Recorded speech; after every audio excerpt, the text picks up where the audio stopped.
You say about Trump, he's a seamless tailor, sewing and stitching and cutting.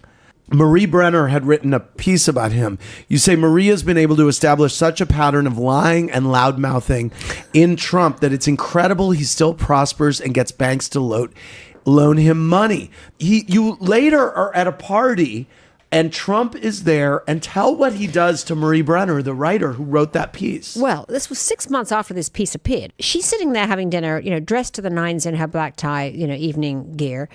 And suddenly she feels something sort of damp and on her back, as if something's spilled. So she turns around. She thinks that perhaps the waiter has, dropped a little water on her back or something. Then she feels really wet. And she looks up, and there she sees, scuttling across the room with a gloating look on his face, looking back at what he just did, Donald Trump. It turned out he had emptied a glass of wine down Marie Brenner's back as payback to the piece that he really, really, really didn't like. What a bully.